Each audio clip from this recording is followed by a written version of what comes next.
வாழ்க வளத்துடன் அனைவருக்கும் அன்பு வணக்கம்.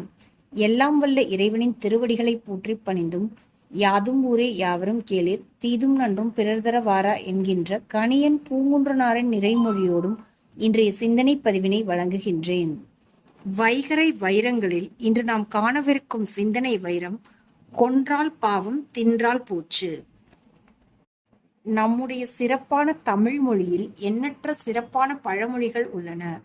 பழமொழிகள் என்பன உணர்ந்து உரைத்த உண்மை மொழிகள். வாழ்க்கையில் சந்தித்த அனுபவங்களை கொண்டு பழமொழிகளை உருவாக்கியவர்கள் தமிழர்கள். மிக பெரியதாய் புரிந்து கொள்வதற்கு அரியதாய் உள்ள பல விடயங்களை எளிய வழக்கு தமிழில் கூறிய மொழிகள்தான் பழமொழிகள்.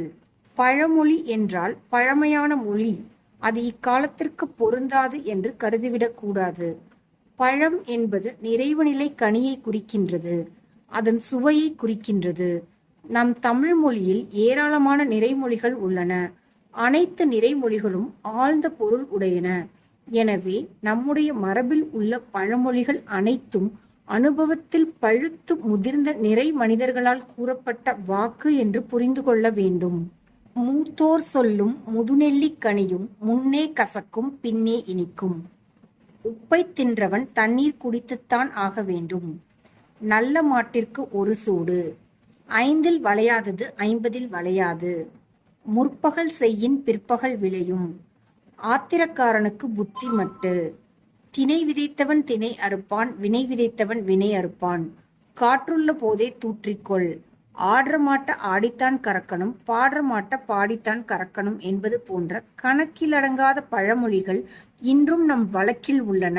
ஆனால் இப்பழமொழிகளின் உண்மை பொருளை நாம் உணர்ந்து இருக்கின்றோமா என்பது மிக பெரிய கேள்விக்குறி. இன்றைய தலைப்பில் கூறப்பட்ட தொடரும் கூட மிகப்பெரிய உண்மையை மிக மிக எளிதாக கூறும் ஒரு பழமொழிதான். பழமொழிகளுக்கு உரிய உண்மை பொருளை உணராமல் இருப்பது கூட குற்றமல்ல. ஆனால் அதனை திரித்து தவறான பொருளை கூறுவது குற்றம் என்று புரிந்து கொள்ள வேண்டும்.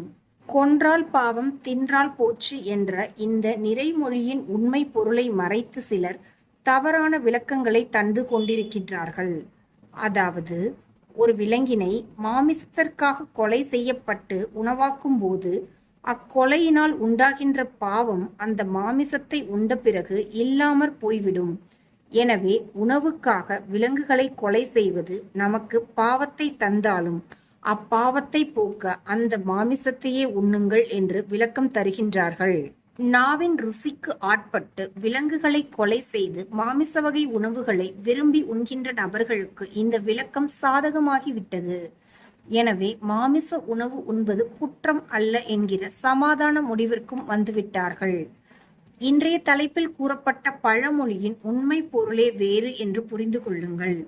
இந்த பழமொழி உணர்த்தும் உண்மை பொருள் என்னவென்று அடுத்த பதிவில் விரிவாக விளக்கி கூறுகின்றேன். எல்லா உயிர்களும் இன்புற்றிருக்க நினைப்பதுவே அல்லாமல் வேறொன்றறியேன் பராபரமே என்கின்ற தாயுமான சுவாமிகளின் நிறைமொழியோடு இன்றைய நாள் பதிவினை நிறைவு செய்கின்றேன். அனைவருக்கும் நன்றி, வணக்கம். வாழ்க வளத்துடன்.